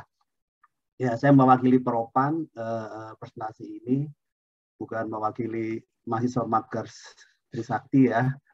10 menit saya juga akan pakai timer supaya nggak bablas. Oke, sudah kelihatan ya share screen-nya, Pak Moderator? Udah kelihatan ya? Sudah terlihat dengan jelas, Pak. Terima kasih, Pak. Saya kasih judul, saya punya presentasi singkat ini, kontribusi Propan Raya pada pengembangan bangunan dan lingkungan hijau. Dalam ini Propan mendukung Ikatan Ahli Bangunan Hijau Indonesia dan juga Ikatan Arsitek Landscape Indonesia ya. Ini semuanya sangat penting untuk IKN nih, setahu saya, dua-duanya ini. Ya. Next. Jadi ini ya mau nggak mau saya harus nyinggung sedikit bahwa Propan Raya ini juga kalau kita lihat kantor kami di Tangerang itu juga landscape-nya didesain green, dan juga pengolahan limbahnya juga menjadi percontohan di pabrik-pabrik di wilayah Tangerang karena sangat ramah lingkungan. Dan dari misi perusahaan kelihatan bahwa kami selain berbisnis itu mendukung lingkungan ya, manusia, dan tentu ikut mendukung pengembangan konstruksi dan arsitektur di Indonesia. Kemudian ya kami sebagai perusahaan cat berbasis teknologi dari Jerman, mempunyai high polymer plant sendiri, kemudian juga punya state of the art paint factory berbasis air, lalu juga punya product development dan laboratori. Ya. Nah ini adalah contoh bahwa kami mendirikan perusahaan ini sebagai anak perusahaan khusus untuk memproduksi cat yang ramah lingkungan berbasis air dengan teknologi yang sampai saat ini masih yang pada waktu berdiri ada 3 di dunia, sekarang sudah ada 5 dengan teknologi ini yang tercanggih. Di Asia Pasifik cuma satu-satunya. Kemudian dengan demikian Propan yang sejak tahun 1979 ya hanya cat kayu pada waktu itu, wood coating, sekarang sudah punya wood finish, polymer flooring, ada metal, ada wall paint, waterproofing, specialty paint, itu semuanya bisa diproduksi dengan pelarut air, tidak memakai solvent lagi, karena solvent itu kan nanti menambah gas rumah kaca ya, menambah panas bumi lah kata-kata begitu. Nah ini adalah pabrik resin, jadi Propan bukan cuma punya pabrik bahan baku, bukan punya produksi cat, tapi juga produksi resin, polimer resin. Mau diingatkan kalau kurang berapa menit ya, saya akan speed, moderator. Ini sebagai gambaran ini supaya lebih gampang. Cat itu terdiri dari resin, polimer, kemudian pelarut, ada pigment, ada expander, ada aditif. Nah, yang dibuat Propan adalah bahan baku utama catnya, yaitu polimer ya, polimer ini. Resin bahan baku utama. Kalau beton itu berarti semennya, ini material yang paling penting. Nah, ini ya sekitar green building itu kan sekitar tata guna lahan atau efisiensi konsumsi energi, material, dan Propan berkontribusi di green building ini barangkali di sini ya, indoor air quality dan lingkungan ya, karena tidak menggunakan solvent ya, jadi tidak mengganggu lingkungan. Nah kalau dari kriteria Greenship ini yang saya dapat tahun 2012 nih, nggak tahu sudah berubah kali ya, saya nggak update lagi ya nomor yang material, karena materialnya kan Propan materialnya banyak lokal, total kandungan dalam negerinya tinggi, dan ini juga tentu mengurangi efek carbon footprint ya, karena kalau diimport kan berarti tinggi Propan, banyak lokalnya karena resinnya juga bikin sendiri. Lalu indoor air quality kita sudah dapat sertifikasi green product dari Singapura maupun dari Green Label Indonesia. Nah ini beberapa sertifikat nggak saya sebut satu. Kemudian juga kita total kandungan dalam negerinya udah tinggi, ada yang 83,1%, tentu bervariasi. Kemudian ya kalau dari sisi aspek paint kita udah memikirkan paint itu kan during painting, during occupation, during reconstruction, ini semuanya kami sudah perhatikan agar tidak mengganggu kesehatan manusia di dalam gedung maupun lingkungan, dalam arti kan tidak menguapkan solvent yang bisa menambah panas bumi. Nah ini ya menunjukkan teknologi ini itu investasi jangka panjang Propan yang sangat serius untuk mendukung green di Indonesia ya, baik building maupun katakanlah mengurangi panas planet bumi. Ini contoh salah satu Propan mengembangkan produk di dalam interior ya. Jadi cat untuk kesehatan antibakteri tadi menggunakan mikroban. Tadi saya sudah sebutkan di sini teknologinya mikroban yang ramah lingkungan, bisa membunuh bakteri dan food grade. Kemudian ini beberapa produk kita yang tujuannya untuk membuat manusia yang tinggal di dalamnya sehat. Ya kurang lebih itu. Ini beberapa produk contoh cat anti kuman dan bakteri. Ini ada dekor Lotus interior, dekor chef khusus untuk rumah sakit dan klinik kesehatan begitu. Ini yang lebih ekonomis kita udah pakai di sini. Namanya EcoSafe. Ada sebuah rumah sakit namanya Rumah Sakit Mandaya menggunakan ini. Ini beberapa contoh rumah sakit pemerintah ya kebanyakan yang sudah menggunakan Propan. Dan ini yang terbaru Rumah Sakit Mandaya di Bilangan Puri menggunakan EcoSafe disediakan oleh Pak Menteri Kesehatan juga Propan. Lalu ini Durasif ini yang lebih heavy duty dengan poliuretan, bisa di ruang operasi biasanya untuk bisa tahan darah segala macam. Nah ini untuk bagian-bagian lantainya ini food grade ya, slip resistant, ini untuk koridor, ini untuk adalah smooth finish dan food grade antibakteri. Ini ada sertifikatnya FDA certification yang menunjukkan ini kalau ada makanan jatuh katakanlah dimakan lagi pun nggak apa-apa asal ya nggak kena kotoran yang lain. Lalu kita sedang mengembangkan in-process riset bagaimana mendukung green building adalah cat baik atap maupun cat dinding ya, yang bisa menurunkan temperatur ruangan di dalamnya. Ini menggunakan IR reflektif ya, infrared reflektif resin. Ya bisa untuk atap, bisa untuk seng, untuk beton segala macam. Ini in proses, mudah-mudahan di pertengahan tahun bisa launching. Dan kurang lebih ini bisa menurunkan udara di atasnya 40 derajat, diharapkan bisa 10 derajat ini, tapi sedang riset ya. Mudah-mudahan segera diluncurkan. Satu lagi adalah kita punya ultraflex membran untuk waterproofing. Sekarang banyak dak-dak ini ya. Ini bangunan-bangunan seperti ini banyak bangunan TOD, bangunan-bangunan pemerintah, bangunan HRS itu membutuhkan waterproofing. Biasanya kan pakai sheet membran, itu repot tuh kalau nanti ada yang bocor di mana, dari mana asalnya susah, karena itu kan kayak melapis, jadi ada bisa aja lepas lapisannya. Nah kalau ini adalah bentuknya poliuretan semen, jadi menyatu, dan kalau bocornya di situ ya pasti di atasnya yang luka, jadi gampang. Dan ini expose bisa, dan juga ini bisa menurunkan temperatur juga, tapi berapa derajat kami sedang riset ya.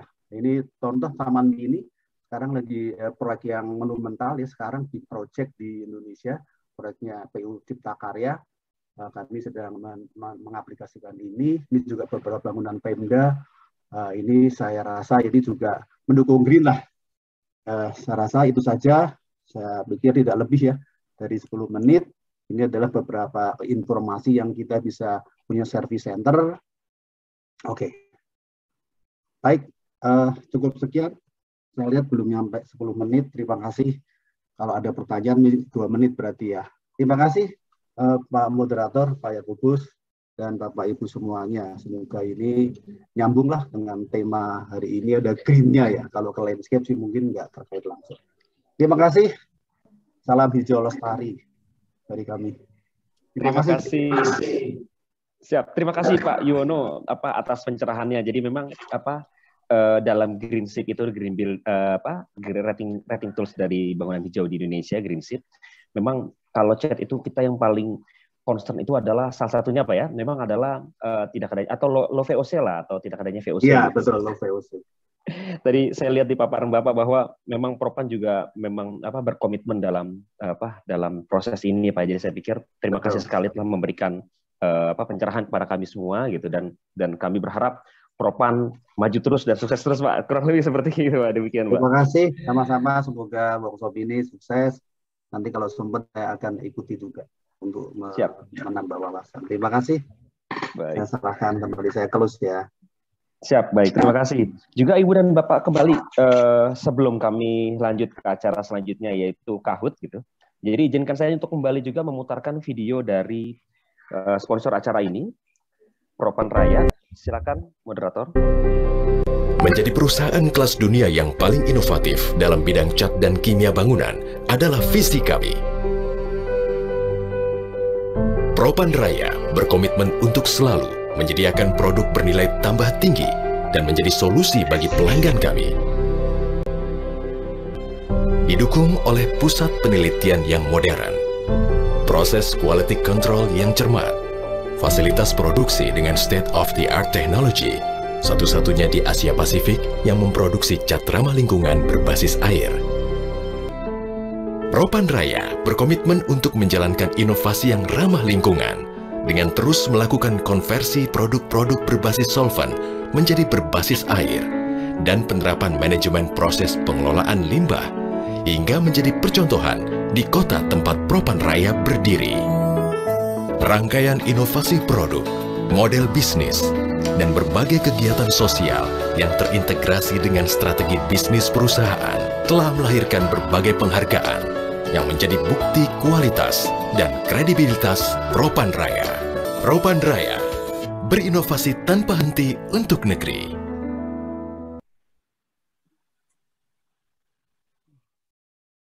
Baik, terima kasih Ibu dan Bapak. Tadi kita sudah mengikuti paparan dari Pak Bintang, lalu kita juga sudah mengikuti paparan dari Pak Yuwono.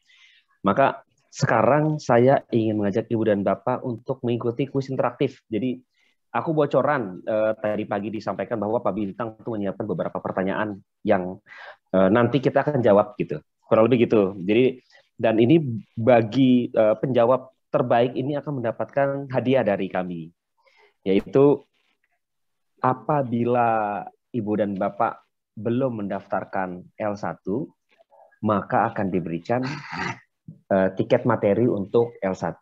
Tetapi bagi Ibu dan Bapak yang sudah mendaftar L1 dan terbaik gitu ya, itu akan mendapatkan voucher GoPay atau OVO mungkin ya, di antara itu kepada Ibu dan Bapak. Baik, bagaimana Ibu Andra, apakah kita bisa mulai? Baik, sekarang saya mohon pada Ibu dan Bapak untuk menyiapkan aplikasi Kahoot Ibu dan Bapak di ponsel pintar Ibu dan Bapak masing-masing. Login. Lalu setelah itu masukkan ID ya Ibu Andra ya, berarti ya nanti ya. Ya, buka di Google saja Bapak Ibu, bisa ditulis kahoot.id. Sambil kami tunggu mungkin, kahoot.it. Kami tulis di chat. Di kolom chat ya, kita tulis kolom chat ya. Oh ya, aku di sana aja. Oh, pakai itu. Oh, pakai itu. Oke, setelah aplikasinya. Aplikasi di Google Play-nya ya, saya tulis juga di kolom chat. Ini bisa di-download di bisa pakai browser atau bisa juga pakai apps, monggo.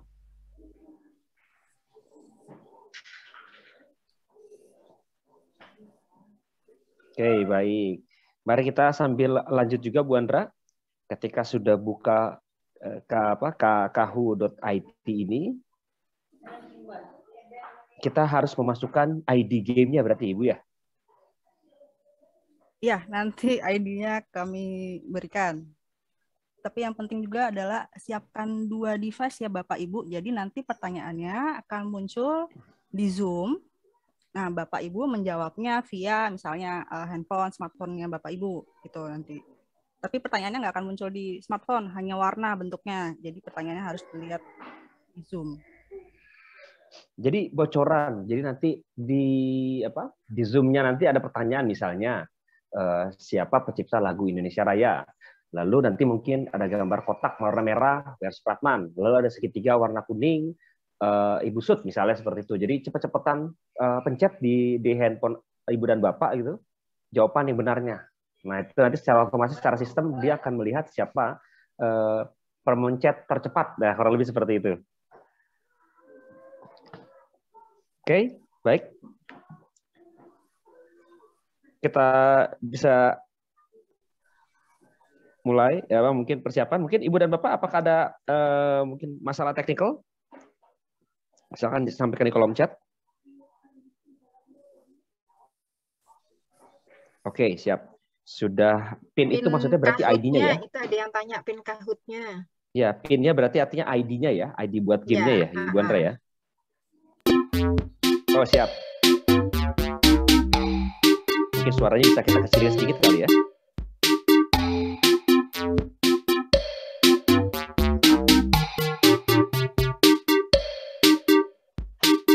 Nah, ini baru ada 2 peserta nih, 3, 4, oh semuanya siap.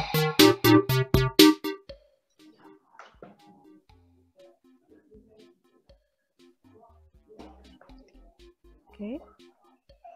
Mungkin sambil menunggu dulu kali ya, beberapa pada masih masuk, menunggu masuk.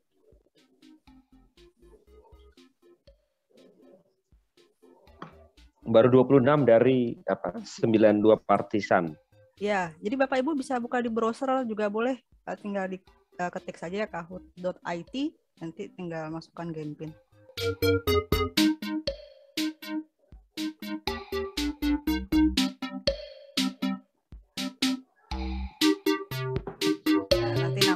Kalau Bapak Ibu sudah berhasil masuk, akan muncul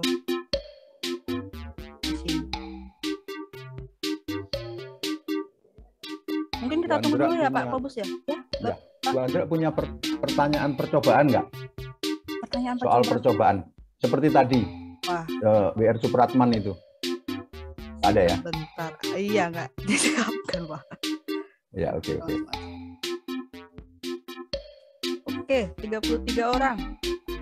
Monggo, kami tunggu lagi. 20. Baru sepertiga Bapak Ibu, monggo.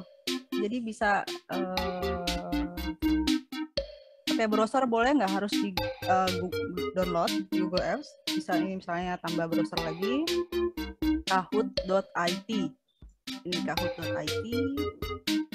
Klik, nanti ada tulisan join game. Lalu masukkan nanti game pinnya ini 67605570.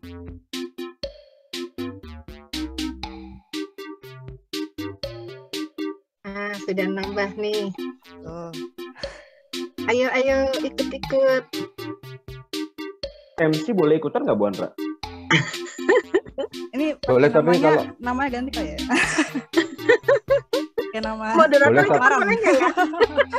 Boleh ikut, tapi kalau menang nggak boleh dapat hadiah. Yang lain. Siap.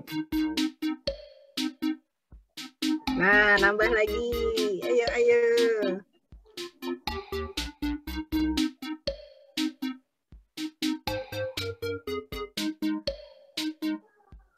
Kita batasi sampai berapa ya? Sampai 50 kali ya.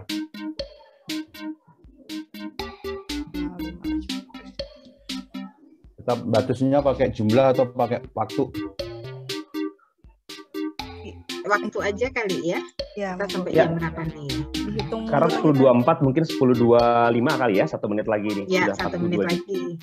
Ayo 1 menit lagi, masuk Kahoot. Udah tambah. Ayo. Siap. Game pinnya 7605570.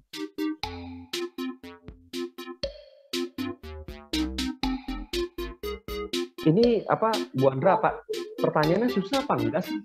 Saya deg-degan juga nih. Pertanyaannya sih gampang, jawabannya enggak.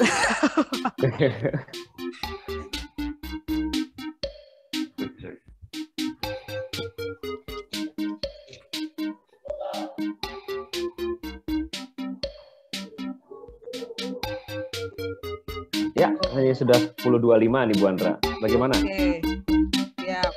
Kalau begitu kita mulai saja kali ya, Pak Kobus ya. Baik, siap.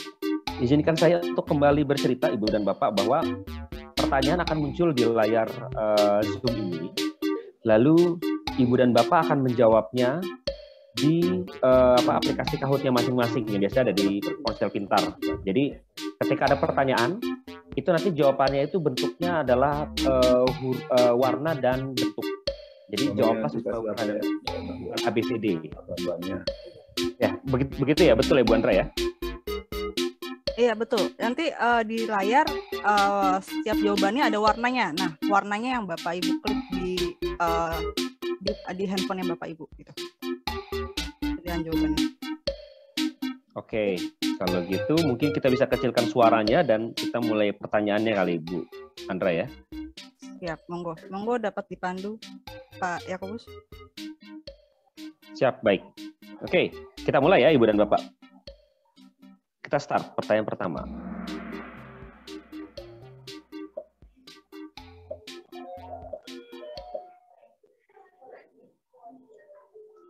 SDGs, Sustainable Development Goals, terdiri dari, oh ya tadi Pak Bintang sempat sebutkan nih.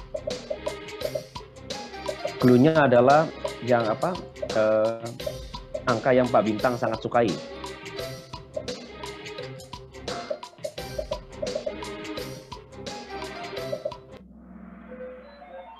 Baik, 17. Jawabannya adalah 17 goals. 33 orang menjawab benar dan ada 9 orang kurang benar menjawabnya. Baik. Kita next. Oh nih, yang tercepat adalah Bu Nuraini dengan 946 poin. Ini kita nggak kelihatan sih ya sebetulnya nih kalau diterjemahkan nih 0, berapa detik gitu, kurang lebih nggak tahu gitu ya. Baik, selanjutnya silakan Bu Andra. Dalam the WGBC Health and Wellbeing Framework yang bukan merupakan 6 prinsip.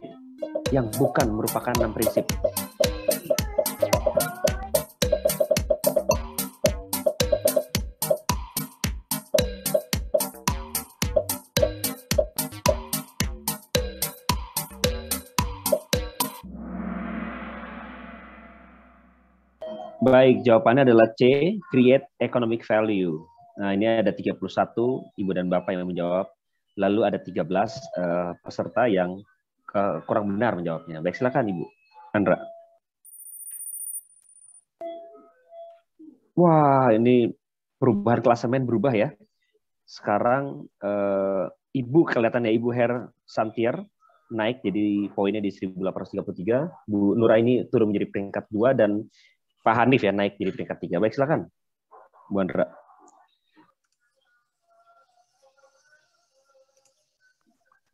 Termasuk strategi memasukkan alam ke dalam bangunan adalah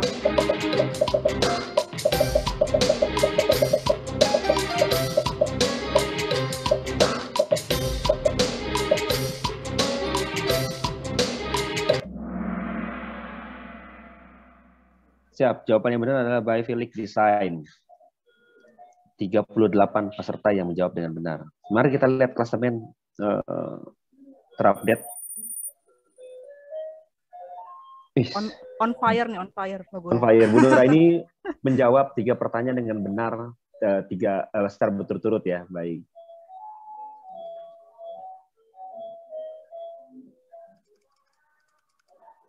Strategi membuka akses penghuni ke lanskap akan memberi manfaat atau perbaikan berikut kepada penghuni, kecuali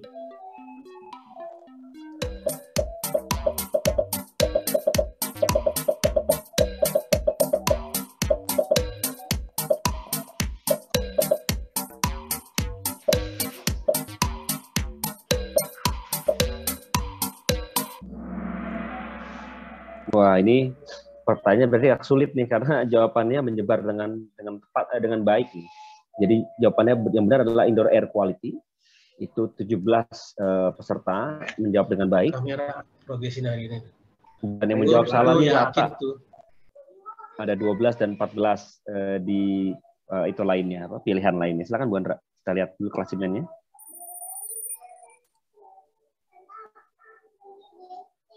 Wah, ini Bu Astrid naik tiba-tiba nih. Siap. Baik. Selanjutnya. Pertanyaan terakhir. Tujuan utama training health and well-being in landscape design ini adalah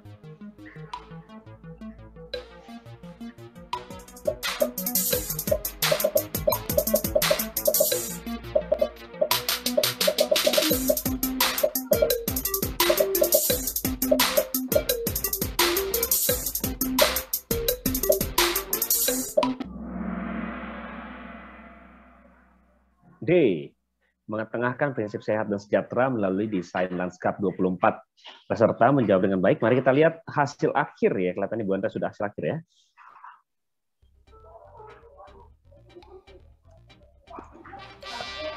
Ya.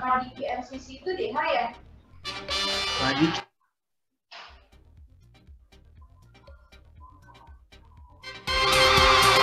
Oh, Ibu.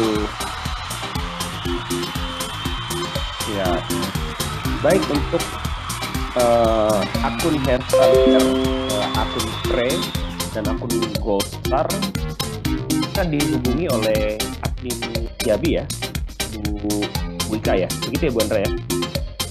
Ya, mungkin nama boleh ditulis dulu di kolom chat Bapak Ibu, mungkin agar bisa dihubungin oleh Ibu Rifka. Gitu. Yang nomor 3 itu Gold Star itu Mas Bintang itu, jadi nggak bisa. Oh, gak usah Pak Bintang, berarti langsung iya dong. Nomor 4 ya. Yang nomor 4 ya. Hebat dong, berarti tadi yang bikin soal kalah cepat sama pesertanya, berarti pesertanya hebat. Siap. Baik, terima kasih Ibu dan Bapak mengikuti Kahoot ini. Ini adalah semacam mudah-mudahan menjadi salah satu ice breaking kita semua. Untuk pemenang akan dihubungi oleh admin dari IABI, Ibu Ika. Lalu kembali kami sampaikan bahwa Ibu dan Bapak yang mengikuti latihan L1 sampai dengan L5, kami masih membuka pendaftarannya. Harganya adalah 750.000 per orang untuk umum, dan 450.000 per orang untuk anggota IABI dan IALI. Pembayaran ini dapat ditransfer ke rekening IABI, Bank Mandiri dengan nomor rekening 121 000 6161-339 atas nama Ikatan Ahli Bangunan Hijau Indonesia, atau dapat menghubungi Ibu Ika di 08888, jadi 8 4 kali, 929037. Setelah ini saya mohon bantuan panitia untuk dapat menuliskan nama Ibu Ika dengan nomor teleponnya ya. Lalu bocoran sedikit mungkin bagi Ibu dan Bapak yang belum mengetahui bahwa pelatihan selanjutnya adalah L1, Geotape dan Sosiotope oleh Bapak Budi Faisal, Insinyur, MAUD, MLA, PhD. Lalu ada L2. Ini adalah Green Space for Physical and Mental Well-being oleh Ibu Dr. Heriani, SPKJ spesialis. Lalu ada L3, modul L3, Green Space Healing Space oleh Ibu Insinyur Anggia Murni. Lalu ada modul L4, Outdoor Comfort oleh Ibu Dr. Insinyur Inafonda Ghazali, MT. Lalu modul L5, Ambient Pollution Control oleh Bapak Dr. Insinyur Nizar Nasrallah, MAGR. Dan kalau gitu mohon izin kepada Ibu bahwa setelah ini kami juga berharap untuk Ibu dan Bapak dapat menyalakan kamera masing-masing, sebab kita akan foto bersama dahulu sebelum kita jeda untuk melanjutkan ke L1 gitu. Jadi saya mohon kepada Ibu dan Bapak untuk menyalakan video agar panitia dapat screenshot dan mengambil foto kegiatan bersama ini. Silakan Ibu dan Bapak.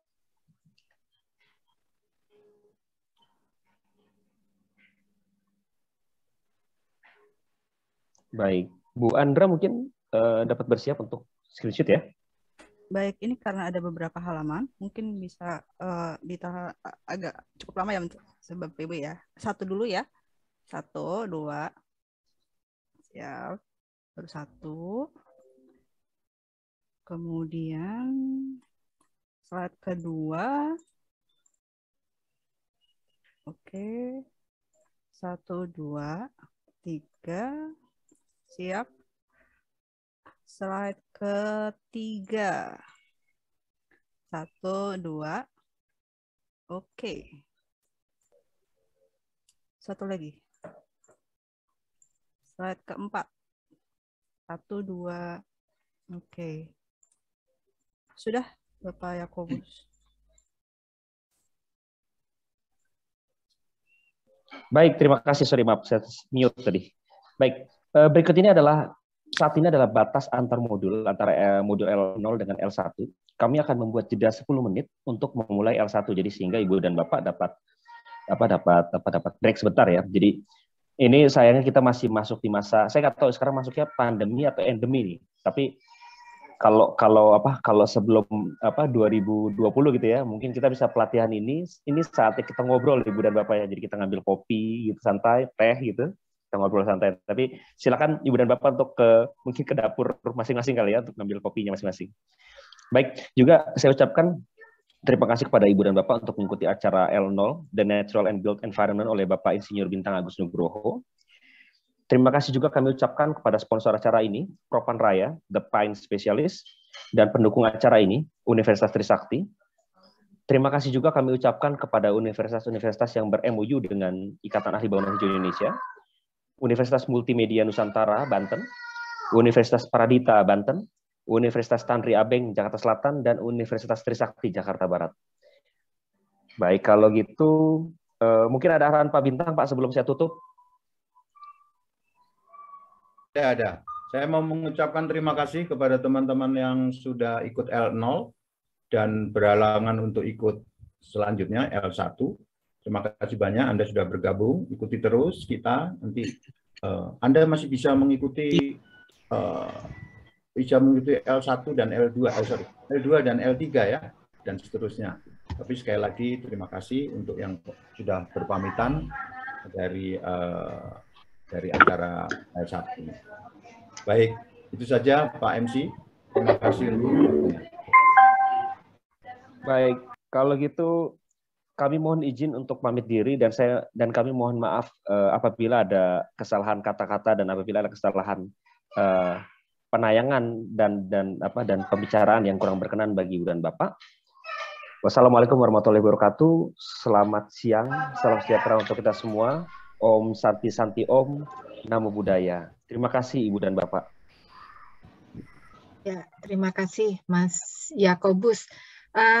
Teman-teman, karena kita nanti L1 akan ada di link Zoom yang lain, gitu. Ketika teman-teman yang belum mendaftar untuk L1 namun berminat bisa menghubungi Ibu Rifka, nomor teleponnya sudah ada di chat 0888 8929 037 ya, untuk kemudian akan dimasukkan ke WA Group. Dan untuk yang sudah masuk ke WA Group, link untuk R1 sudah di-share di WA Group, jadi nanti kita akan bertemu dalam beberapa menit lagi di link yang berbeda. Untuk ya ini ya, sudah ada di chat ya. Oke, saya rasa itu. Ada tambahan lainnya mungkin Mbak Andra? Sudah Ibu, 10 menit lagi kita bertemu, istirahat dulu. Oke. Regang-regang badan dulu. Ya. Berjemur dulu kita biar sehat, karena Iya, tema kita kan lanskap yang sehat. Oke, sampai ketemu. Terima kasih semuanya.